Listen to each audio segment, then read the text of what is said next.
నమస్తే. మన రేవంత్ రెడ్డి గారి పోకడ ఎలా ఉంది అంటే, ఇక్కడ హైదరాబాద్లో డ్రగ్స్ మాఫియా జరుగుతుంది, ఇటు సైడ్ వచ్చేసి బుల్డోజర్లతో వచ్చేసి జనాల ఇల్లును కూలగొడుతున్నారు. ఇక మీద పోతే మన ఏంటిది మూసీ నది అని చెప్పేసి ఆ విధంగా టెన్షన్స్, దేశంలో లా అండ్ ఆర్డరు ఇలాంటి పరిస్థితులు ఉన్న సమయంలో ఈ టైంలో పోయి వచ్చేసి కేరళలోకి పోయి ప్రచారానికి పోతున్నారు. ఆయనతోని తిట్లు తినిపించుకొని వచ్చిండు అంటే ఇప్పుడు ఉన్న సీఎంతోని తిట్లు తినేసి వచ్చిండు. ఏమని అంటున్నాడంటే, ఫస్ట్ నీ ఏరియాలో పోయి పని చేసుకోవాయా, ఇక్కడ వచ్చి ఏదో మాట్లాడుతున్నావు ఏమో అంటారు. మన తెలంగాణలో ఒక లాంగ్వేజ్ అంటారు, కూట్ల రాయి తీసినాడు వచ్చేసి ఏట్ల రాయి తీసినట్టు ఆడికి పోయి మా దగ్గరకు వచ్చి నువ్వు పెద్ద నీతులు చెప్తున్నావు, నువ్వేం చేసినావు అంటే తెలుగులో ఏం బీక్తున్నావు అని చెప్పేసినట్టు మాట్లాడిండు. సిగ్గుండాల రేవంత్ రెడ్డి గారు. ఎప్పుడు వచ్చేసి పక్కింటోంది ఏదో చూడడానికి పోతావు తప్ప తెలంగాణ ప్రజలను ఏదో పీక్తా అని చెప్పేసి మాట్లాడి ఈ రోజున వచ్చేసి నువ్వు చేస్తున్నది ఏంటిది, డ్రగ్స్ మాఫియా అనేది ఎక్కువ అధికంగా పెరిగిపోతుంది. నువ్వు వచ్చేసి హోమ్ మినిస్టర్గా ఉన్నావు, ఆ పదవిని కూడా నీ దగ్గర పెట్టుకొని ఈ రోజున చూసుకుంటే ఒక్క పొట్లాలు దొరికినట్టు దొరుకుతున్నాయి. ఏంటిది డ్రగ్స్ కానీ గాంజాయి కానీ ఈ ల్యాండ్ ఆర్డర్ని దగ్గర పెట్టుకుని ఏం చేస్తున్నావు అని చెప్పేసి మేము అడుగుతున్నాము.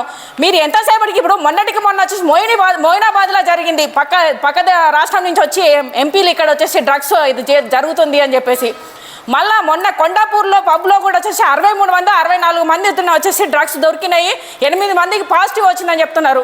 అదేవిధంగా 2 రోజుల కిందట వచ్చేసి గోల్కొండ తారామతి హోటల్లో కూడా సేమ్ 33 మంది అదేంటిది బాలీవుడ్ స్టార్లు కూడా వచ్చిర్రు, ఇక్కడికి వచ్చి డ్రగ్స్ తాగుతున్నారు అని చెప్పి మాట్లాడుతున్నారు, డ్రగ్స్ తింటున్నారు అని చెప్పి మాట్లాడుతున్నారు.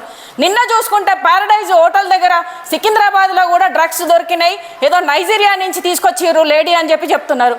మరి నువ్వు ఏం బీకడానికి ఉన్నావు అని చెప్పేసి మేము అడుగుతున్నాము. ఇంకా ఇప్పటిదాకా వచ్చేసి ఆమ్ ఆద్మీ పార్టీ నుంచి నువ్వు పని చేయని చెప్పేసి ఇప్పటిదాకా మాట్లాడినావు, కానీ ఇక ప్రజలలో కానీ మాలో కానీ ఓపిక తగ్గింది. నువ్వు ఇవన్నీ ఇక్కడ తెలంగాణ ప్రజలకు చేయాల్సిన ఇవన్నీ చేయకుండా ఎక్కడో పక్క రాష్ట్రంలో కేరళలో వచ్చేసి నువ్వు ప్రచారానికి పోయి సిగ్గు లేకుండా వచ్చేసి వాళ్ళు తిడుతుంటే నువ్వు పడుతున్నావు.